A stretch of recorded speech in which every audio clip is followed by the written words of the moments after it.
asalaamaaleykum mbokk yi ñu leen nuyu ku nekk turam ak santam di leen ñaanal altine jàmm ak salaam te semaine bu baax di ko ñaan yàlla def ko ci réew mi def ko fépp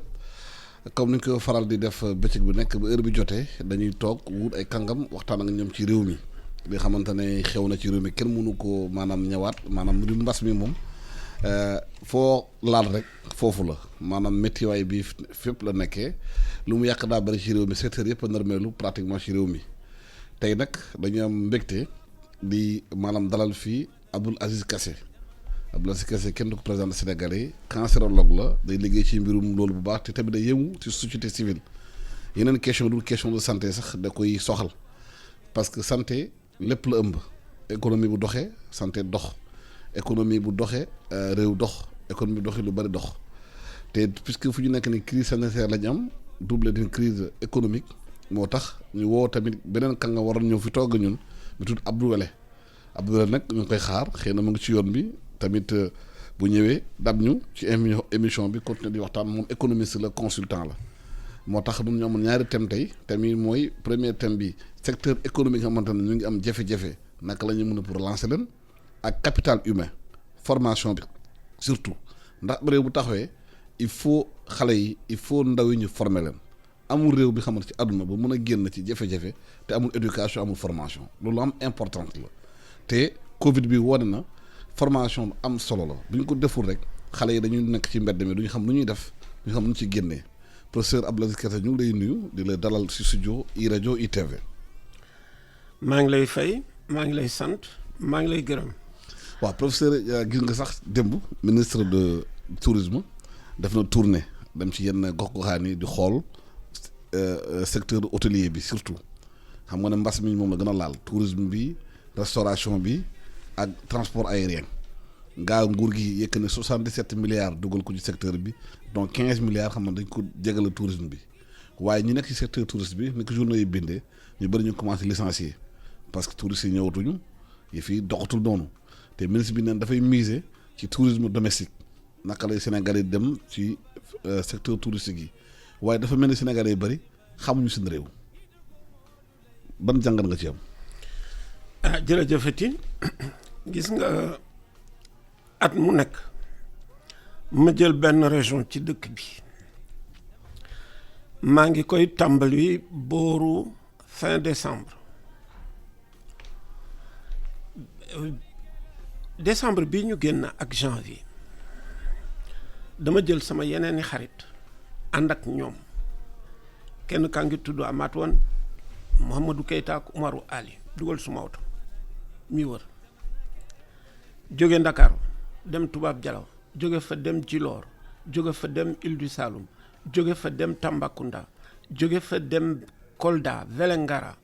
Wassadou village suñu benn xaritu enfance jóge fa dellu si waat ba ci wër fépp fi Moussa Molo Balde jaar ak baayam ak feneen su la baleeg ñoomiñ seen jóge foofu dellu si waat Tamba jóge ti fa demati Kédougou dem d'un côté Saraya dellu si waat dem Salémata dellu si waat soog a dellu si Tamba jaar Kulóor soog a ñibbi si Ndakaaru xam nga loolu boo ko defee ci 15 jours foofu fépp xam nga ko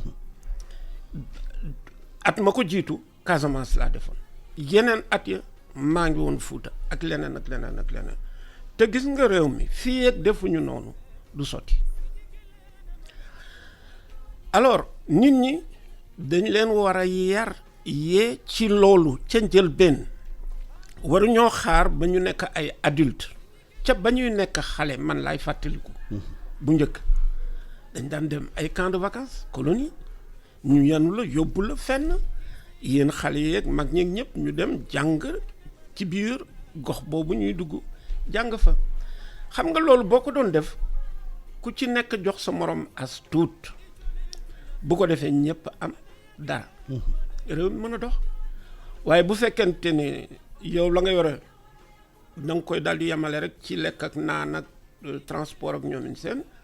baax na ci itam nga seddi ci yeneen corps de métier yoo xam ni lu demee ni ki tourisme ak yeneen kon loolu mais lu ñu war a jàngal xale yi la ca njëlbéen ba ñu nekkee xale ñu leen di jàngal colonie de vacances ñu leen di jàngal ñuy dem ay sorties xam seen réew loolu xam nga boo ko tàmbalee xale bi buy màgg dafay fekk mu sax ci moom. mu continuer di ko doxal. mais tour bi nga def Sénégal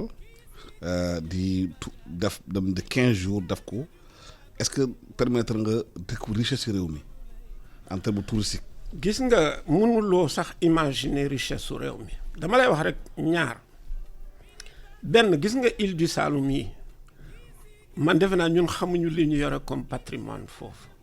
ñaar ay régions yu demee ni ki Tambacounda nga xam ni elles sont vierges lépp nga fa mais dara la ñu mettrul en valeur historiquement parlant man ba ma demee ba dugg Soulabali dem dugg ci réewu Moussa Molo ñu wax ma Alpha Molo wax ma fu nekk fi ñu jaar wax ma lan moo indi lii mais kooku képp koo xam ni kii am nga deretu pël bi wala sax nga yore deretu Sénégal loolu dafay baax ñu wan la ni am na ñoo xam ni ñi bañoon nañ démb ku leen noot ba tax na ñu jéem a moom seen bopp ba mujj ci empire Moussa Molo Baldé boobu ak nu mu demee ba loola yàqu xam nga tegtal yooyu ngay jële ca la yàq empire Moussa Molo Baldé mën na la yee xëy na tey ji ci li yàq réew mi kon yooyu yëpp daf di ay mbir yoo xam ni wax dëgg yàlla dañ ci war a bàyyi xel boole ko ci waaw. ci mbirum tourisme bi Covid bi mu ñëwee hôtel yi ñëw amatuñu. touristes yi ñëwatuñu. te loolu fekk Sénégalais amuñu habitude ñoom di dem seen biir réew di occuper hôtel yi hôtel yaa ngi tëj chômage baa ngi ñëw ñu bari ñu ngi leen di waaj a dàq ci mbirum restauration bi ci mbirum tourisme bi ban matuwaay la nguur gi war a jël laata lu mu jëloon parce que même bu duggalee xaalis bu bari ci loolu bu fekkee touristes yi ñëwuñu bu fekkee Sénégalais week-end bi rek la ñu fay ñëw yeneen jour de semaine yi kenn ñëwu fa day am toujours perte. gis nga état bi mënul lépp nañu waxante dëgg nag. bu dee secteur boo xam ne bi dafa am lu muy sooxe nga ni ay ca état bi na ñëw daal di ciy def aslëf du sotti daf dul sotti donc nañu investiguer yeneen façon mu jëfin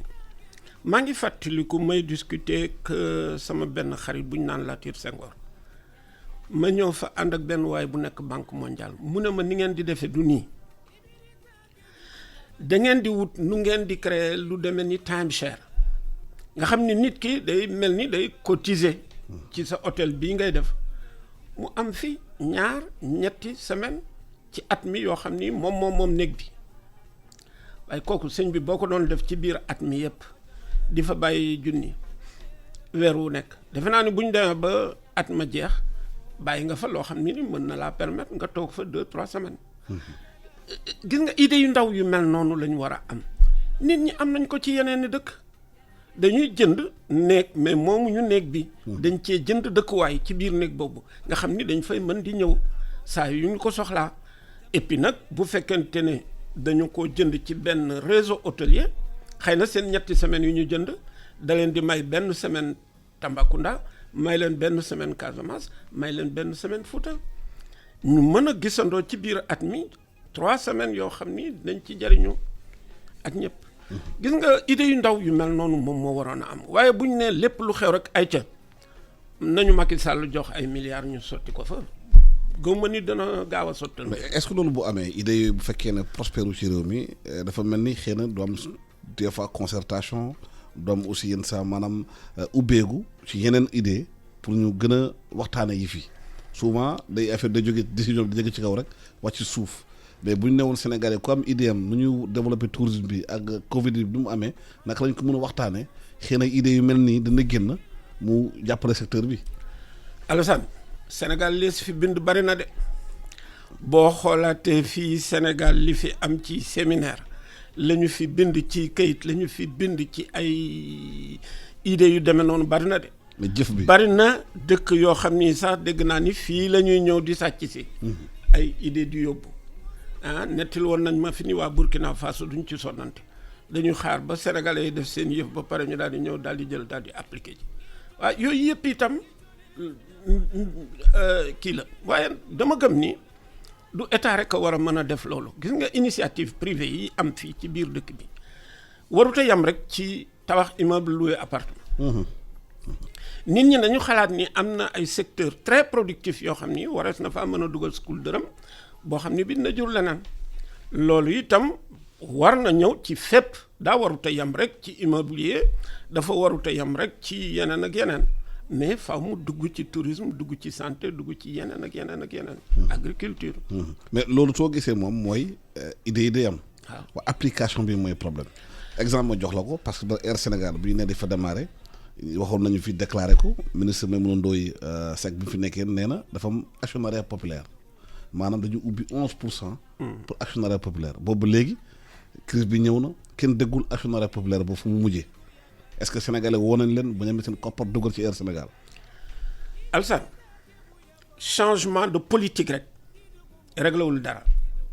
dafa am changement de comportement également moom moo mën a yokk leneen ci changement de politique gouvernement mën na ñëw daal di teg ay matuwaay teg ay tegtalam wax nit ñi naka la ñu war a def fu ñu war a jaar ak génne xaalis def ci ay gis nga nit ñi boo leen jàngalul boo leen yeewul du mujj ci dara et gis nañ ko ci biir mbas mi gisati ko fi ci leneen ak leneen ak leneen li ñu fi nar a waxtaane tey kon pour que nit ñi mën cee dugg mën a def loolu faaw ñu yee leen ci ba nit ñooñu mujj pratiquement daal di koy approprier wu ne lii kat ñuy wax dëgg yàlla waaw am na solo ma dugal ci sama ñaar dërëm sama ñetti dërëm ba leneen mais loolu faaw ñu yee nit ñi. mais fu ñu nekk nii ñi nga xamante ñu ngi liggéey ci restaurant yi di liggéey ci dancing yi ci baar yi ak yooyu xam dañ ko tëj. ndax mbas bi bañ a propagé wu te ñoom dañoo jaaxle. xamuñu fu ñu jëm parce que amuñu beneen métier bu ñuy def. bari na ci réew mi de xam nga ñi ngi tijji ñun benn centre de traitement des cancers boo xam ne bii président jàppale nañu ci lu rëy jox ñu fa terrain jox ñu lépp tubaab bi indi presque 6 milliards ak lu teg dugal ci biir waaye ba frontière yi tëjee xam nga lu xew. 82% nit ñi daan ñëw di faju si ci ñun étranger lañ doon jógee ñëwatuñu. léegi fi mu ne nii ñi ngi jéem a xaar ñiy jóge ci bitim réew di ñëw di faju si ci ñun fi mu ne nii ba ñu tàmbalee ba léegi ñi ngi woon ci 179 malades yoo xam ni faj nañ leen ci cancer ak radiothérapie benn appareil bu bees boo xam ne bi investissement bu rëy la waaye loola itam dama bëgg a wane rek ni secteur yëpp la laal fu ñu ko natt rek weesu na foofu waaw ku njëkk a jooyoo nag da ngaa ragal. waaw mais bu nguur bi neen dañuy relance def plan de relance économique et de résilience waaw yenn secteur de nguur yi war a dugal ak ban imagination ban ingéniosité dañu war a am pour secteur yi gën a résilient parce que yëf yi du wax rek dafa am aussi jëf te souvent suñu réew yi problème bi mooy wax ji dina bëri trop idées yi rafet waaye jëf ji dafay des. man de dama gëm ni ñi nga xam ne ñoom la ñu takkal ndombo tànk ñu joxe woon ñoom seen programme xëy na ñooñu itam am nañu idée yoo xam ni man mi Abdoul Aziz Kassé mënuma koo xam dégg nga waaye lenn moom am na ku ci nekk nag ci secteur ba nga nekk war nga mën a ñëw sot xam nga luy sot boo gisee loo xam ne nii idée la nga bind yónnee boo gisee loo xam ne nii njariñ la nga daal di participer joxe ko ñu mën cee avancer kon loolu itam société civile ba nga doon wax am na ci wàll bu rëy yow gis nga ma fi gisaan ma fi bañ ne cancer a ngi jeexal dëkk bi man leen cancer du lu ñuy faj rek mënees na ko gàttandu balaa muy egg fenn fii nga xam ni dañ koy daal di saafara muy déggu ndaw boo xam ne da nga koy sekki mu daal di jeex ca nit ka mu war a wala itam am na sax noo xam ne nii boo ni jaaree cancer ba du la jege far lii mi ngi ciy ñàkk lële ma nga ca ay dépistage ak ñoomin seen ak itam comportement bàyyi toox bàyyi naan sàngara donc yooyu yëpp dafa di ay mbir yoo xam ni lu am solo la mais nag société civile rolam jàppale ñiy jiit société civile warute ñëw nangu yëf yi ci nguur gi société civile warute ñëw buuxante nguur gi déedéet société civile xam nga lan lay wax daan fii kat gis naa ni mi ngi sooxe fii bàyyi leen ci xel alerte dégg nga deuxièmement société civile luy rolam mu daal ñëw ne man de am naa modèle boo xam ni bii expérimenté naa ko mooy comme na ma doon def ci dépistage ne nañu dem ci biir campagne yi ña nga xam ni ñii mënuñu def fraude yi ñu defal leen li ñuy wax visual screening c'est-à-dire dépistage par aide visuelle ba pare traité leen ci saase mais bañ ko defee léegi dëkk bi yëpp dugg nañ ci kon xam nga mu di njariñ modèle la waaye nag modèle boobu il faut que nag nguur gi daal di jël boobu modèle nga xam ni c'est déjà éprouvé wane nañ njariñam bu ko defee ñu daal di def li ñu naan passage à l'échelle maanaam fexe ba ñëpp mën cee jot donc man noonu laa gisee yëf yi ci rôle de société civile du ma nag politicien. foofu la nit ñi di waxee. modèle bi nga defar. nguur gi war na ko jëlaat lawal ko. waaw pour sauver Sénégalais yu bëri. waaw parce que société civile bi ngay wax. Sénégalais yu bëri ñu yaakaar Dakar lañ nekk ci réewum taax mi. di kaas Dakar rek. boo demee ci région yi. gox xam ne doo dégg dara foofu. te lu bëri nga fay xew. ci mbirum maladie ci mbirum yeneen droit de l'homme ci mbirum yeneen société civile kenn du leen dégg ci loolu. ñoom médias yi ñoo leen gën a yitteel. waaw fës ñu wax ñu gis leen waaye ci àll bi santé droit à la santé si droit la bokk te duñ dégg souvent société civile wax ci loolu. man de wax dëgg yàlla loolu ngay wax dama ko defoon suma credo amul région boo xam ne bii man ak sumay association taxawuñ fa amul région yoo xam ni man ak sumay association jéemuñu fa centre de dépistage ba ñu demee ne ay ca leen ñu dugg aussi ci vaccination du cancer du col naka lañ def mënuñu jóge fële ne dañu koy nangu ci ministère de la santé def ko déedéet dañuy def jël nañ pouponnière Médina ñàkk nañ ñëpp daal di jël collège Sacré-Cœur ñàkk jigéen ñi daal di wane ni lii def nañ ko egg na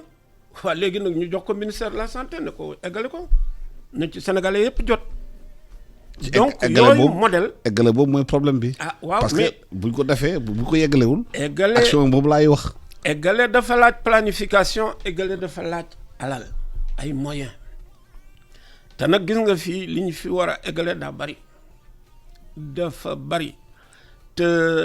wax dëgg yàlla les moyens ils sont limités nañu waxante dëgg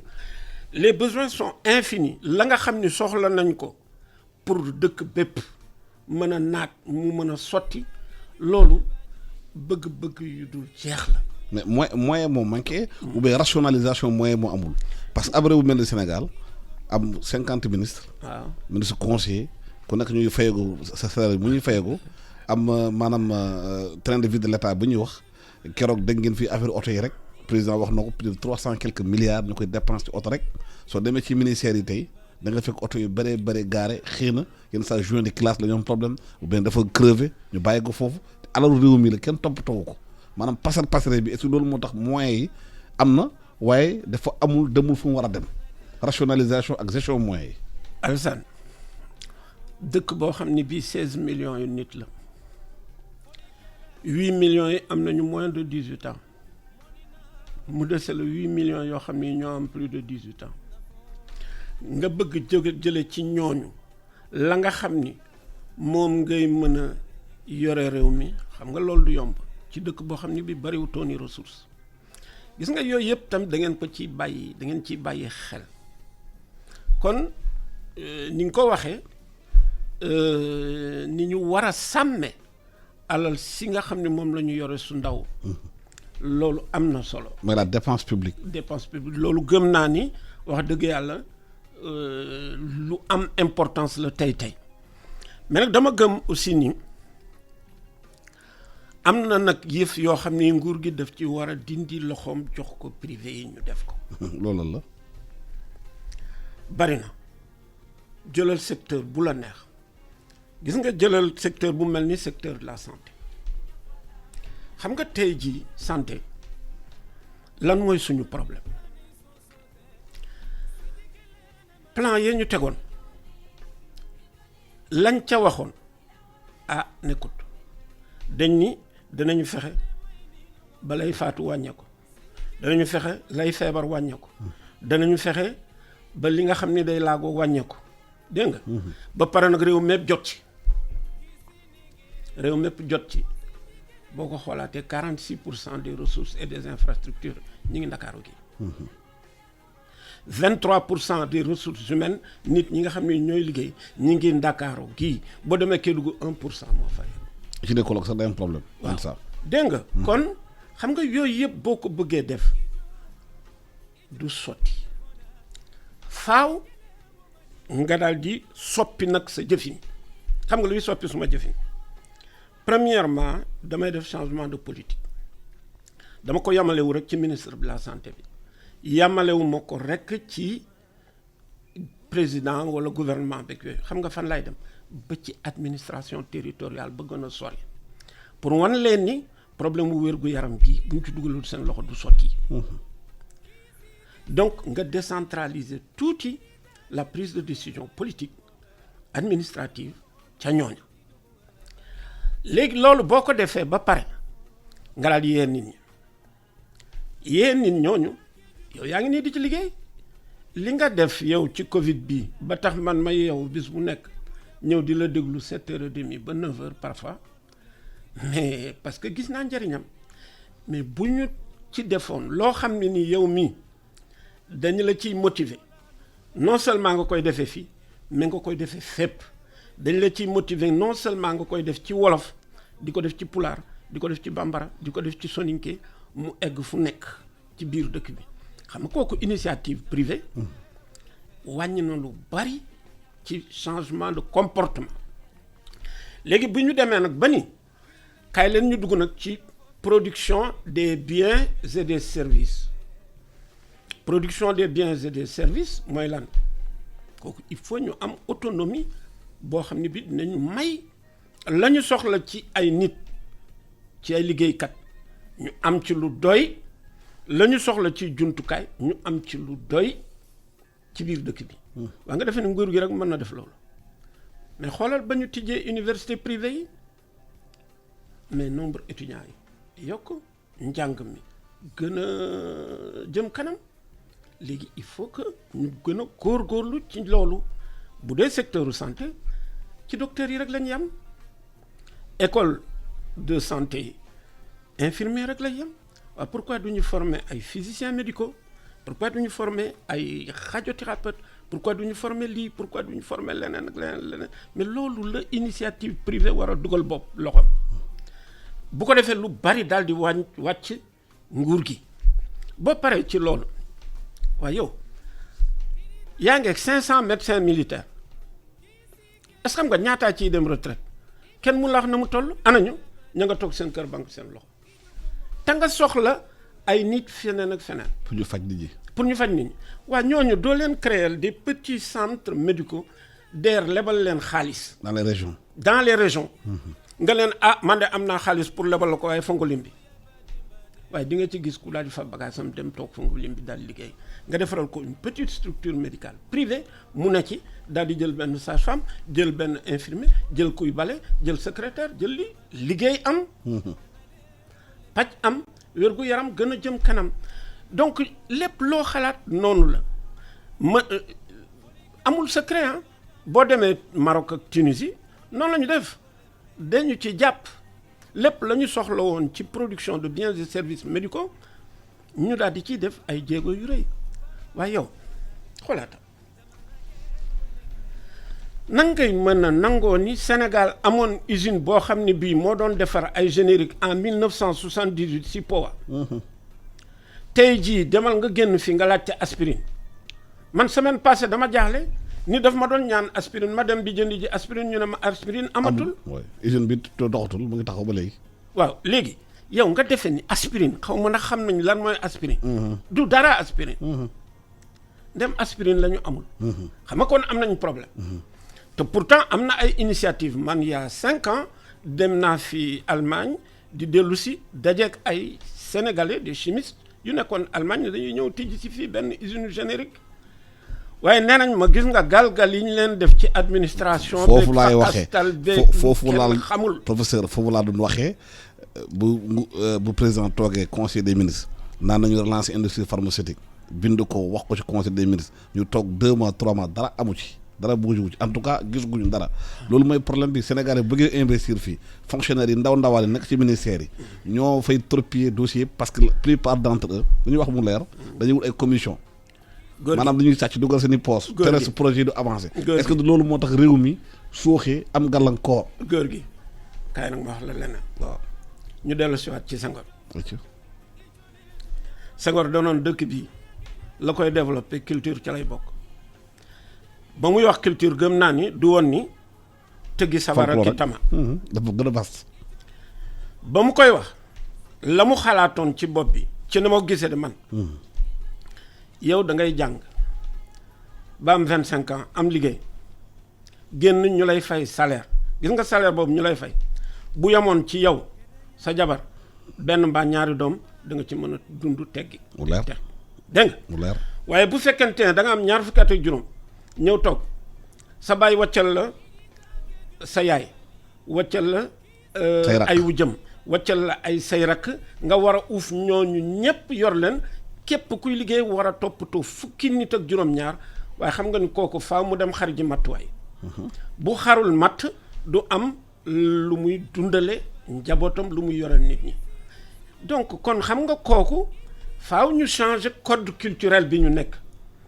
pour que kii nga xam ni tey jii dafa dem bay liggéey nañ ko baal bàyyee ko ak njabootam bi mu créé muy doomam ak jabaram. ku ci nekk toppatoo say doom ak say jabar loolu gis nga code culturel boobu changement de code culturel boobu la ko fi dugalaat du yomb. mais loolu ci kër yi la war a commencer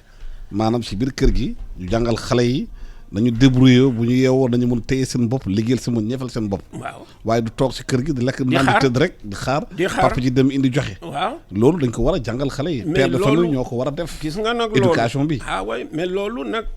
loolu gën a jafe soppi ci biir dëkk bi kon bu ko defee fonctionnaire yeeg ñeneen ñi lan la ñuy daal di def. waaw parce que réew mi boo ñëwee ñu daal lay jox ay salaire u 250 000 ak yooyu mais 250 000 yow xam nga ni fii dëkkuwaay fii Ndakaaru mënoo ko ci fay ci sa transport jàngal say doom ak et cetera boole ci nag yàlla boo feebar. gis nga fii ku fi feebar di nga miraas sa bopp miraas say mbokk te wóorul di nga wér. tu es en danger de mort. tu es en danger de mort. Et c'est ça l'autre problème gis nga dañuy réfléchir ci problème bi mais de façon partielle production de biens et de services médicaux waaw boo produire biens et services médicaux yu doy fii Sénégal am ngay garab yu doy am ngay docteur yu doy am ngay infrastructure yu doy am nga lu nekk lu doy léegi mu daal di des ki feebar war a ñëw jënd si ko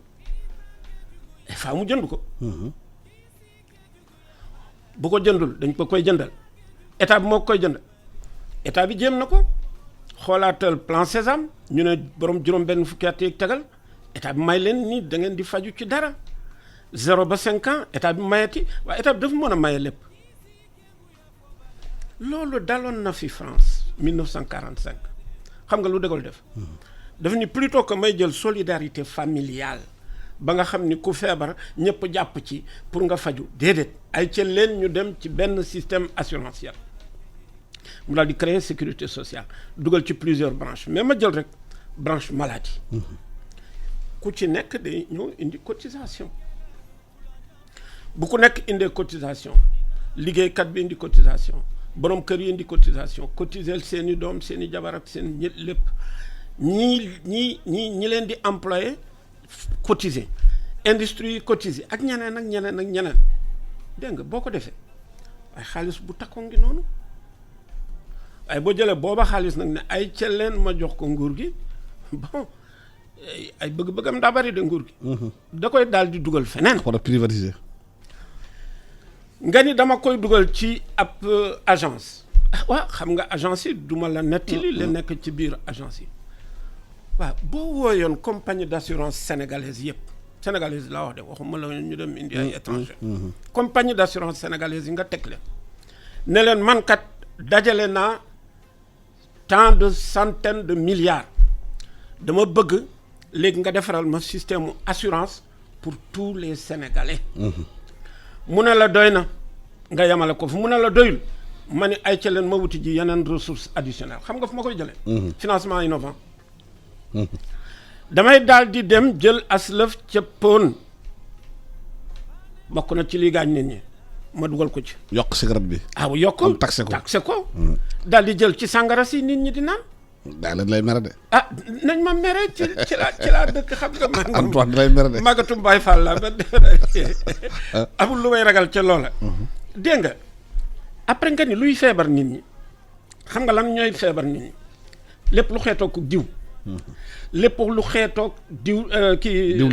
diwlin lekk lu niin rek. maanaam lépp lu xeetoog suukar lu saf suukar. ñetteel ba lépp loo xam ni dafa bari xorom ñetti ñooñ ñooy gaañ nit ñi. yooyu nga taxi leen yokk taxi yi. déet doo ko defee noonu sëñ bi. noo koy defee. xam nga boo nee damay ñëw daal ni yokk prix diwlin bi yokk prix suukar yokk mais boo ëllëgee. gaa yi manifester daal ci biir dëkk bi xam nga nooy def. produit transformé boutique boo dugg produit transformé man la jël naa ci dërëm. dugal ko ci biir sama kees googu ma yoxal. dégg nga li ma wax. ba pare nag produit yi nga xam ni produit naturel la te daa baax ci nit ñi fruits et légumes yi ñuy produire fii ci biir dëkk bii. nga wax ci prix yi. ma dindi taxi yi dégg nga. daal di jël nag jooja alal dajale mu doon xam nga lu takku. ma woo assurance yi ne leen nag léegi damaa bëgg benn sénégalais bu feebarati fii. di dem di faju ji di fay. waaw mais loolu boo koy def da koy accompagner infrastructure. parce que boo demee ci région yi. hôpitaux yaa ngi foofu. waaw morgue yi sax doxul. waaw boo demee foofu boo feebaree ñëw am paludisme. xaaral ma wax la nag ngay génne. non nagul ma wax la. compagnie d'assurance bi du moom nga jox sa alal moo war a faj nit ñi mais bu fekkee te ne nit ki dafa feebar fajuwul mbaa faj ma baaxul da koy fajaat ak affaire compagnie d'assurance boobu mooy dem régler loolu moom mooy dem investir daf ko koy jaral. ci ay infrastructure investir ci ay ressources humaines de qualité pour que ñu mën ko fajal ay maladam ci prix bu gën a néew boole ci nag la ñu naan ay régulation Alassane duma ni la rek yow kër gi junni nga may fay weer bu nekk déedéet dama naan la ñaata nit a fi nekk nit ku nekk nga fayeeku ñaar téeméer ka yore ñaari nit ca kër ga ñeenti téeméer waaye ko yore fukki nit ko dina dem ba 10 000 ñaari junni kon loolu régulation boobu dana permettre itam nga régler yenn problème yi nga boole ci ti ne damay def li ñu naan plafond de remboursement du ma la rembourser lépp mais la ma lay rembourser nii lay toll su fekkente ne bii xeetu feebar la mbaa bële tox kat cigarette nga defee dinaa ko rembourser lépp loo xam ne nii moom mooy jëm ci cigarette su muy tox fi ak bàyyiwul tox am na partie boo xam ne bi moom moo koy rembourser donc technique régulation yooyu yëpp ñun xam nañ ko waa xam nga boo defee lool branche maladie génn ministère de la santé ministère de la santé daal di doon nag léegi ministère de la santé ce n'est plus le ministère de la maladie. mais li ngay wax ni professeur. réew mi toll na fi xamal nañu wax post Covid wax dañuy ubbi waxtaan yi. pour xool naka la ñuy mun a tëkku feebar bi naka la ñuy mun a changer système de santé bi pour mu gën a parce que crise sanitaire bi wane na Sénégal fragilité moom ci lépp surtout ci santé bi est-ce que ministère bi toog na nga yow. recueillir idées yi waxtaan ci pour tax ko ci réew mi parce que bu fekkee dañoo bëgg tabax réew ku nekk boo amee idée am dañ ko war a déglu. Alsaan xam nga ma de dugal ko ci. xam nga ni noppiwuma. waaw xam nga ni tooguma. est-ce que déglu nañ la. fii depuis bi ma ñibbisee def benn diplôme bu ñuy wax économie de la santé defe ko woon Paris dellu si ca la réfléchiroon ci yii yépp bind ko joxe dem ministère de la santé dem defi ji plaidoyer. ca laa dëkk ku ma ci dajal ci kilifa yi lii ma lay wax nii tey jii moom laa lay wax donc tooguma conférence amul semaine boo xam ne bii. doo ma dégg est-ce que jël nañu ko en compte ci seeni politique. waaw xam nga itam man du man la ñu jox politique sanitaire. am na ku ñu ko jox koo xam ni kii am na moom itam programme am ak plan yam ak yeneen ak ay priorité am. mënuloo ko ni képp ku yëkkati sa baaraam rek mun a la kaay ñëwal déedéet kooku mënu ko def. mais idée bu baaxee dañ ko war a déglu. xëy na waaw parce que fii aussi wax nga sànq mbirum santé ci région yi. ñu bëri nga posé question urgence Sénégal urgence. ni ñuy comprendre ñu naka nañu mën a nekk ci réew mel ni Sénégal bu nit amee accident. bëri Tambacounda am na 90% de chance dee. waaw ndaxte foofu amul hôpital bi koy mën a jël en charge diggante foofu parce que boo jëlee sax diggante Ourossogui ak Touba. boo defee accident si yoon Linguère bi laata ngay egg hôpital Matlaboul Fawzeyni bu Touba di nga dee parce que entre temps amul structure de santé bu lay jël en charge. gis nga réew mi amul hélicoptère amul avion bu évacuer en urgence. même accident de circulation boo ko defee biir Dakar fii di nga am ay jafe-jafe parce que circulation bi bouché ambulance bi mën a dem laata ambulance bi egg hôpital fekk dee nga lan moo tax ministère de la santé ba léegi amul politique bi xamante ne d'évacuation d'urgence ci wut ay Alassane amoon wut ay na fi hélicoptère. amoon na fi dama lay nettali benn anecdote Tambacounda année 60 yi année 60 laa la wax de booba ñun xale lañ ñu ngi nekk école primaire suñu benn xarit papaam jógee tournée nekkoon sûreté daal di fab arme bi teg doom ju jigéen ji di fo ak doom ju góor ji daal di tiire ca kawam temps yooyu xam nga lan lañ def armée mi ngi yore woon ay Dakota da daan def li ñu naan évacuation sanitaire dañu daan am dans l'armée bi may ba ma fay nekk man ba may dem retraite daana am ñoo xam ni dañu jël garde bu amee yenn urgence yi ñu yëkkati avion militaire dem jëli leen kooku xam nga la ko sauvé tey jii dañ ko jël ci bis bi ci après midi bi ca guddi ga ma nga hôpital principal opéré nañ ko tey jii mi ngi France ma nga ki doomam bëgguma wax turam waaye bu ma déglu moom xam na. mais léegi amatul ay frère am ak xam nañ. léegi donc loolu moo lay wan ni dans les années 60 loolu amoon. mais léegi amatul. waaw mais dans les années 60 yow fan lañ la daan fekk. école juddoo moom sax. ah bon d'accord école lañ ñu daan fekk. 60 70 ñëw balaa ngeen a tàmbali ñu ñëw daal di natt seen saw daal di bënn seen baram xool ndax amu leen yenn jàngoro yi bu ñu paree daal di lay jox garab yoo xam ni moom mooy reysaan jàngal la naka la ñuy brosso les dents. madame Senghor ànd ak nit ñi ñëw indi ay pâte dentifrice ki brosse à dents ak yeneen ak yeneen ak yeneen ci école Tambacounda laa la wax. mu am service grandes endémies boo xam ne bii day wër service d'hygiène di wër ci biir kër yi kër bu am ndox mu fa taxaw ñu daal di lay marqué d'accord ñëw xool njaq yeeg ñoomin seen ndax amul yi walaxi njaan bu amee walaxi njaan ñu marqué kër gi nga fay wala loolu yëpp dafay amoon lu ko fi jëlee lu ko fi jëlee donc il y avait une politique de prévention il y avait une politique de dépistage amoon nañu en tout cas des politiques de santé mais pas de gestion de la maladie. léegi dañuy def gestion de la maladie. li fi ëpp lool malheureusement. léegi ci région yi xam nga ne mbas bi wax nañ ko tabaski bi ñëw na ministre bi sax dewoon na Sénégalais bu mun a maanaam defee fête bi këram na ko def waaye nit ñi déplacé nu dem nañu léegi bu ñuy déglu bulletin bi chaque jour da ngay gis régions yi commencé di am ci feebar bi te li gën a tiital nañu mooy régions yi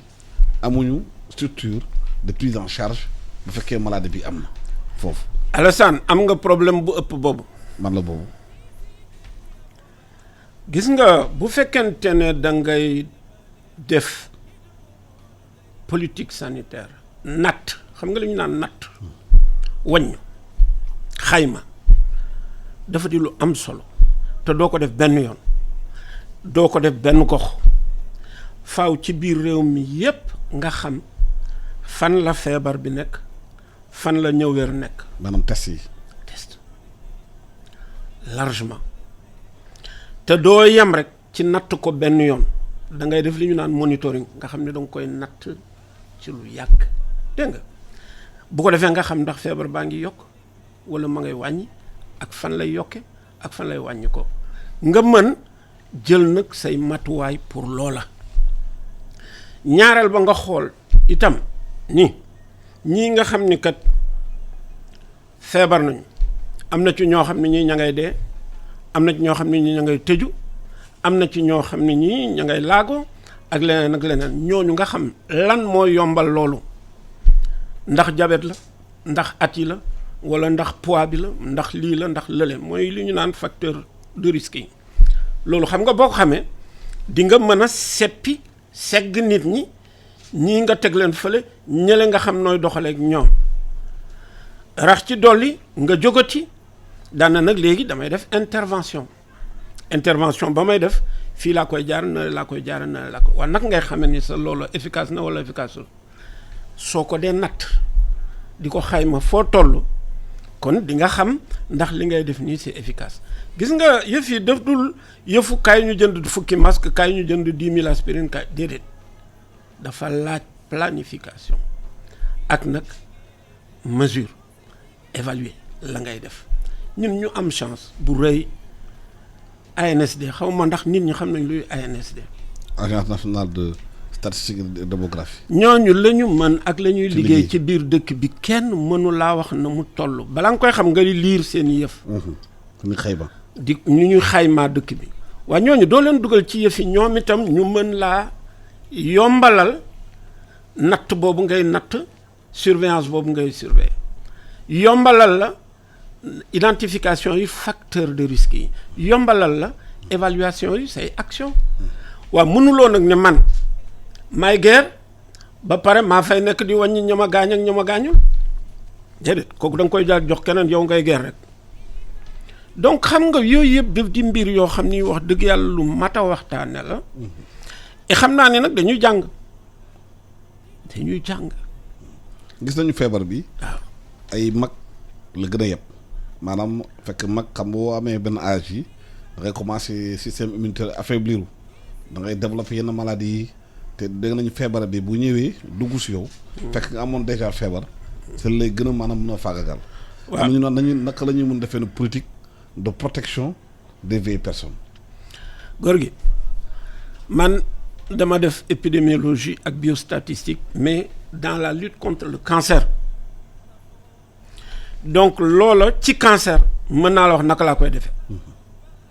waaye ci biir li nga xam ne mbas la muy maladie infectieuse ak yu ñu demee noonu am na ñoo xam ne ñi loolu la ñu jàng loolu la ñuy liggéey subaak ngoon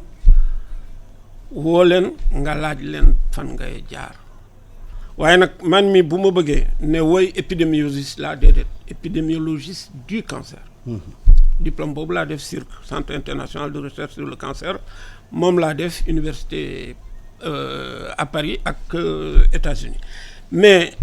loolu waru laa mën a permettre nga ni à partir de là dinaa leen wax mbas mi naka la ak naka lañ koy defee xëy na nag dinañ ci am ay xalaat pour dire ni ñun de ba ñu amoon tel problème ci cancer ca tel endroit nii lañ ko doxale woon na nga ko seetlu ci cancer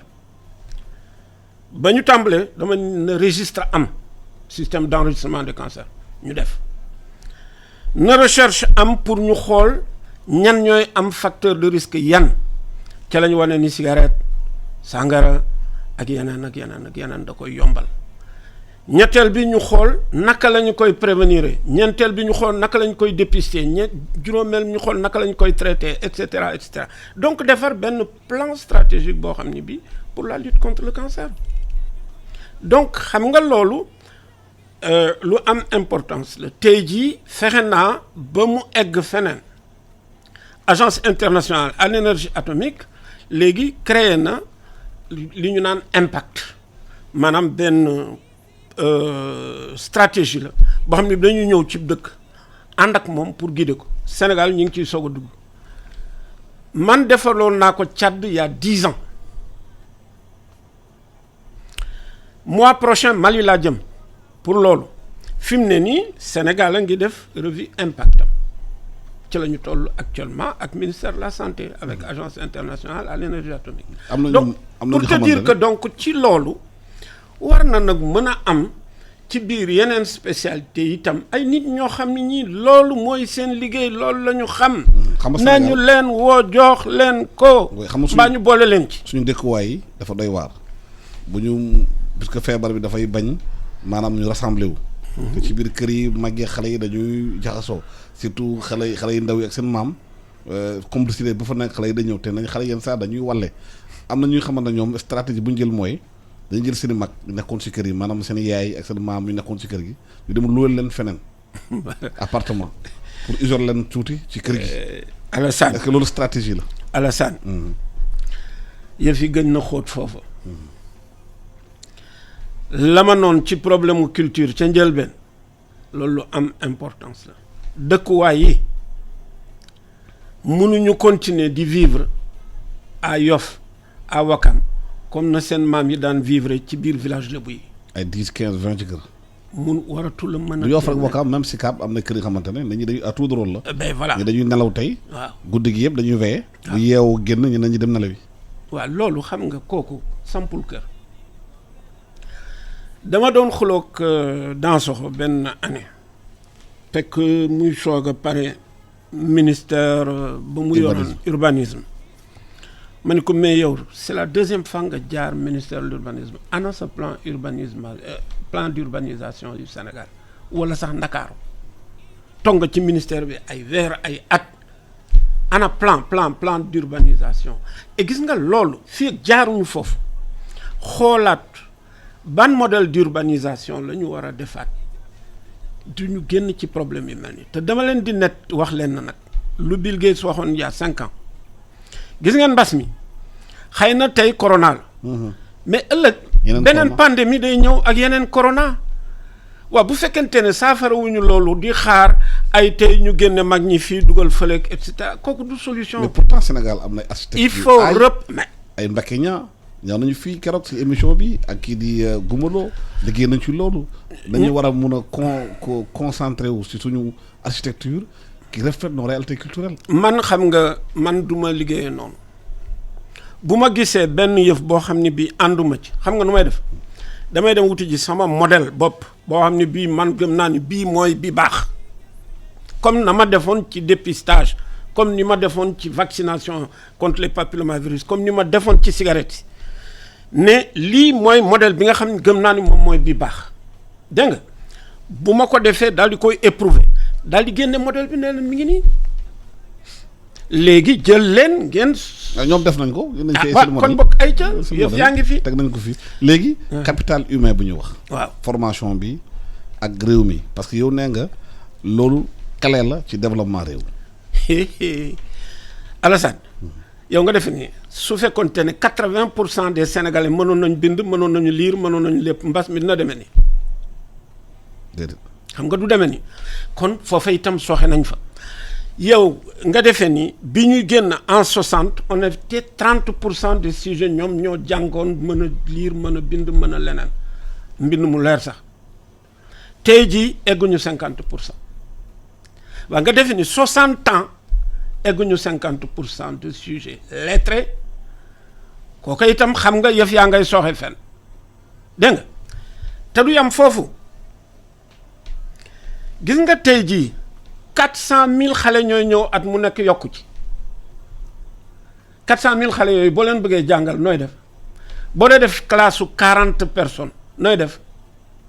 classe su 40 personnes donc 10,000 classes nga war a créer at mu nekk boole ci 10,000 maîtres yu yore yooyu classe waaye sëñ bi nga defee ni Sénégal am na jooju alal. boole ci mbas mi léegi ñëw. mbas mi ñëw nag yokkaat ci biir te nee na xale yi kenn warul. nee nag am na beneen opportunité. boobu la ban la boo xam ni bii maa ngi ci woon di ci discuter ak fondation Bill and Melinda Gates la may tuddee la classe numérique. nga xam ni da ngay jël benn classe boo xam ni bii c'est un préfabriqué tous les contenus ñi ngi ci biir préfabriqué bi ci biir ordinateur yi. xale yi ku ci nekk nga jox la tablette bu toll ni bu ndaw dégg nga ana livre kayit jóge na fi ana bic jóge na fi ana encre jóge na fi ana lii ak loolu yëpp léegi nag nga toog ak xale yi xam nga loo fay teg. contenu yi ngay préparer lu ca kaw contenu yooyu war a mën a nekk ci biir classe numérique bi yaa ngi dégg contenu yooyu boo ko defee ci biir classe numérique bi xale yi ñëw mu am facilitateur soxlul muy doon jàngalekat parce que ci biir ordinateur beeg ci biir télévision beeg ci biir rajo beeg yooyu am na enseignant bu leen di jàngal donc même bu enseignant yi matul di nga ko mottali ak ay facilitateur ñu yombalal xale yi naka lañ ci yeggee mais gis nga tablette bi exercice su xale baa ngi ci biir balaa moo mën a utiliser tablette bi pour leneen faaw mu def exercice yi sinon tablette bi du tijjee ko pour dem defi ji leneen donc obligatoirement pour mën a jariñoo table bi il faut mu pare ay exercice am ak yooyu defaat révision am ak yooyu tablette bi mën a tijjeeku pour dem defi ji WhatsApp mbaa leneen ak leneen loolu boo ko defoon soxlawul nga yore xale yi juróom benn waxtu wala juróom ñetti waxtu ci biir classe bi ñeenti waxtu ci bis bi doy na waaw bu ko defee nga mën a amaat beneen looyu xale buy ñëw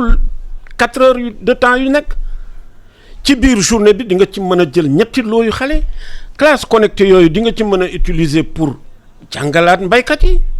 jàngalaat jigéen ñi ña nga xam ni ñii mënuñoo lire mënuñoo bind ak affaire menoon nga wutal leen ay waxtu yoo xam ni ca nga leen di jàngale. kon xanaa xale yi heure yi xamante ne jàngutuñu woon da leen di former après dafa leen formation professionnelle après. mais bien sûr bu ñu paree. kooka 3 heures yeneen heures yi des. mais mooy li ma la wax ne la nga def fi ji leneen su la neexee mais pour le moment dañuy wax enseignement de base ca laa njëkk a tàmbale. donc loolu nag ci laa nekk actuellement nii di xeex pour am ci modèle benn modèle en milieu urbain benn modèle en milieu rural et puis ñu xool su fekkente ne dox na maa di yëkkatee ci sama modèle daal di dox ba ministère de l'enseignement de l'éducation nationale ne leen man de liggéey naa lii commencé woon naa ci nag ak ku nekkoon ministère ku ñu naan Sept Fall malheureusement dafa jóge ba ñu demee ba nga xam ni presque egg nañ ba bind yëf yi. mais est-ce que mbas bi fu mu toll na justement. te ministère bi dafa woon def sax ay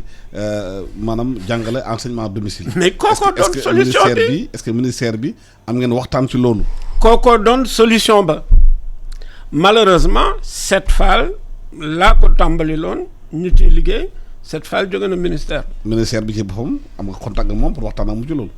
waaw dinañ ci jéem maa ngi dellu si. du ma sonn du ma gedd du ma tàyyi te du ma bàyyi maa ngi ci naa ñëw. te yaakaar nga ne formation bu ñu ko defalee xale yi dina tax ñu bëri am accès à l'enseignement parce que aussi bu ñu fàttee que yenn régions yi am internet bi eggagu fa. góor gi yenn régions yi ña ngay téléphone bi. waaw yu téléphone. ña ngay téléphone cellulaire. la yóbbu téléphone cellulaire moo mën a indi classe numérique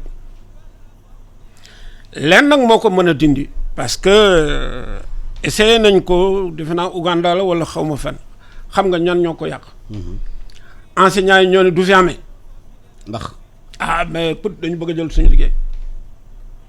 enseignants ñu recycle lan. waaw ci leneen parce que enseignement du doy. dama lay wax rek looloo am feneen fii nag Sénégal modèle la boo xam ne bii mënees na cee liggéey defal ci ay classe témoin ñu xool classe témoin yooyu. méngale seen niveau ak niveau ñi nga xam ne ñi ngi ci éducation traditionnelle bi ñu xool. mais est-ce que loolu am na waxtaan bi ngay lal ak syndicat enseignants yi waxtaan ak ñoom. waxaguma non xam système bi. eggaguma foofu menacer ñoom seen bopp. voilà eggaguma foofu fi mu ne nii ñi ngi egg ci conceptualisation bi ak réalisation de 2 modèles de classe voilà donc sëñ bi ku ci nekk fa nga nekk rek. defe naa ni boo doon góorgóorlu tuuti xam-xam ba nga jëndi feneen xam-xam ba nga jëlee feneen di njariñ dina mën a am fii ci biir réew mi waaw. léegi bu ñu ñëwaatee ci mbirum santé bi ak fu ñu toll ak feebar bi ak law bu muy gën di law yenn matuwaay la mën a gën a mën a jël pour maanaam xool nekk lañ ko mën a freiner mu bañ a continuer di law ci réew mi te nee nañu bu lawee ci réew mi mun na am jiixi jaax bu gën a garaaw bu mu am léegi. man de duma infectiologue mais nag maa ngi liir de gis nga lii gars yi def maa ngi liir lii ñuy wax maa ngi déglu lay nit ñi di def ci yeneen dëkk maa ngi koy liir maa ngi koy déglu maa leen gën a ragal mbas mi fuuf parce que xam naa ni man mi bu ma dalee dina ma sonnal parce que ak les problèmes respiratoires yi ma am bu ma dalee dina ma sonnal kon dama koy moytu. lan nag laay def mooy li nga xam ni moom la ñu santaane. doxi beeg dugg ci biir nit ñeeg yooyu dematum kenn du ma wax xew ba ma dem fa ay kaay ma seet ci diw ak yooyu duggatuma ci loolu bu ma yeewoo daal suma kër dem naa liggéey ji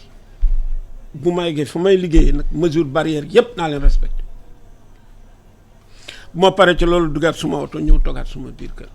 oto bi nag gel nga ca bureau bi gel nga fa entrée bi gel nga fa foo xalaat foo xam ni fii dama fay dugg gel nga fa tey sax bi may wàcc xaw naa wàcce wala sama butéelu gel mais ma ne xëy na am ngeen ko fii ci biir donc loolu mesure yooyu déjà lu am solo gàttal say tànk benn ñaareel ba gis ngeen kii masque bi waaw mais ñu ngi dem ci événement yu rëy Màggalu Tuubaa ngi ñëw Gàmmu ngi ñëw démb def nañu benn CRD de nee nañu ñoom xalaat bu ñuy wax mooy dañuy am màggal bi mais def mesure barrière waaye ñu ngi déglu xalifa général des mourides parce que moom mooy dernière personne bu jël décision bu ci war ban conseil ngay joxe ci loolu. bu doon man la duma ko def benn te bu dee man itam duma ca dem ñaar sama yaay nag mi ngi Tuuba ba yëf yi ñëwee wax naa ko la ma xalaat ci yëf yi ne ko noonu nga war a doxalee noonu nga war a defee sa kër ma ngi koy def baax na defu ko wax dëgg yàlla essayé na maa ngi ciy jàpp nag pour mu am lépp la nga xam ne nii moo ko war mais ca sama gis-gisu bopp bu gàtt su doon man la du ma màggal fu ñuy màggale du ma fa dem la ca des nag wax dëgg yàlla man du ma kilifa diine du ma kilifa aada takkaluñu ma ndombo tànk pour may wax ci wér-gu-yaramu nit ñi waaye daal masque bi mën naa cee wax gel bi mën naa cee wax gàttal sa tànk mën naa cee wax defe naa ni loolu ñetti ñooñu buñ ko defoon lu bari wàññeeku ci yëf yi. jërëjëf Abdoul Aziz Kassé cancérologue du la gërëm di la sant ci teew bi nga teew ak ñun waxtaan ak ñun tey ci maanaam mbas mi waxtaan ci mbirum économie bi nu muy laale réew mi waxtaan yan matuwaay la ñu war a jël pour moytu maanaam mbas mi surtout formation bi nga wax ci xale yi parce que ab réew jàngaa ko yor ab réew xam-xam moo ko yore xale yi dañu dem wuti xam-xam nañuy wut jàng nañu formé wu bu ñu formé mun a yore réew parce que ab réew bu amul jàng bu amul xam-xam day nërmeelu ñun de gërëm di leen sant di leen fàttali mesure barrières yi raxas seen loxo defar gel bi def masque yi moytu rassemblement yi moytu walla feebar bi aar seen bopp aar seen njaboot aar seen réew maa ngi gërëm service technique bi nekkoon na man su ba léegi ma jox micro bi Aïssatou Ndiaye ak Baba Ndiaye ñu continuer matinal bi jërë ngeen jëf